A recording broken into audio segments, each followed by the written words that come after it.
Amidst India's pandemic fight, Modi government is making 7 years in power a subdued manner. There are no celebrations. The party has been observing COVID Seva Divas with big outreach at village levels. Prime Minister addressed Mann Ki Baat, referred to COVID pandemic, calling a big blow to lives and economy, pledged to make India emerge victorious, said that India has experienced many moments of national pride.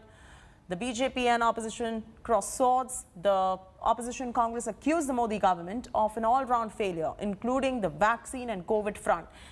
Nadda attacked opposition parties, accusing them of breaking the morale through misinformation campaign.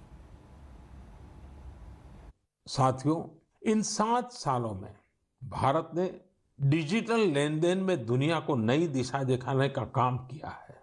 आज किसी भी जगह जितनी आसानी से आप चुटकियों में डिजिटल पेमेंट कर देते हैं, वो कोरोना के समय में भी बहुत उपयोगी साबित हो रहा है।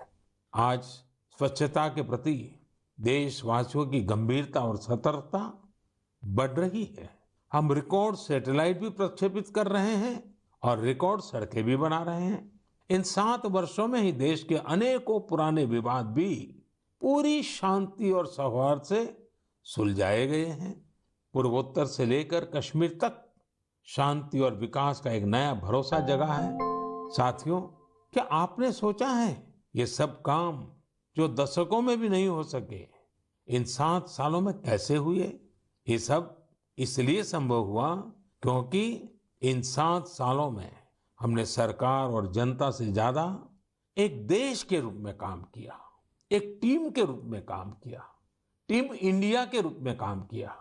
हर नागरिक ने देश को आगे बढ़ाने में एकाध कदम आगे बढ़ाने का प्रयास किया है। जो लोग आज वैक्सीन पर हल्ला कर रहे हैं, ये वही लोग हैं जिन्होंने प्रधानमंत्री जी को जब वैक्सीन वो बना रहे थे उसके लिए भारत के उद्यमियों को प्रेरित कर रहे थे, जब रिसर्च के लिए वो उसको प्रेरित कर रहे थे, तो हर तरीके से भारत के मोराल को तोड़ने का काम विपक्षी पार्टियों ने किया।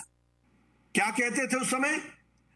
इसमें थर्ड ट्रायल ठीक से नहीं हुआ है, बिना थर्ड ट्रायल के लोगों को अगर ये दे दिया जाएगा तो उनके जान को जोखिम में डाला जाएगा। ये बीजेपी की वैक्सीन है, ये मोदी जी की वैक्सीन है। उस समय तरह तरह के प्रश्न खड़े करने वाले लोग आज वैक्सीन वैक्सीन वैक्सीन को चिल्ला रहे हैं। आज 7 साल हो गए देश को एक नाकाम, नाकारा और नासमझ सरकार का बोझ ढोते हुए। मेरा देश भुगत रहा है। मेरा देश भुगत रहा है क्योंकि आर्थिक मंदी के काले बादल चारों ओर मंडरा रहे हैं।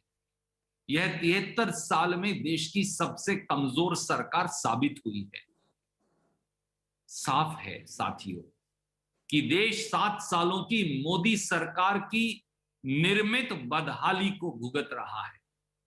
Kamalji Sandhu now joins us live for the very latest on the story. Kamalji, Nadda has made a strong charge on the opposition party, saying that they are spreading misinformation campaign. Has the opposition party reacted to this particular charge?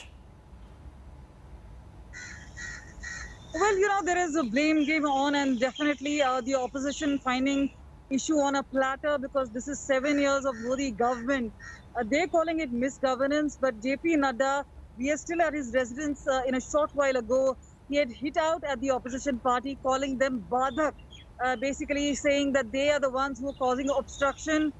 First, they created what he alleged as vaccine hesitancy, and later on, he went on to say that as far as doing something for people are concerned, Modi government has been doing enough. But the opposition is doing a negative role because they're actually not found on ground. They're only available on TV panels and on Twitter. So calling themselves Sadak and calling the opposition as Badak. So a positive word for the BJP and a negative word for the opposition. So even if it marks 7 years of Modi government, remember the politics can never be too far away. BJP taking pot shots at opposition, the opposition hitting right back at them. And this is going to be a day of politics despite COVID-19 pandemic. All right, leave it at that. Thanks for joining us. We're getting some breaking news coming in at the moment.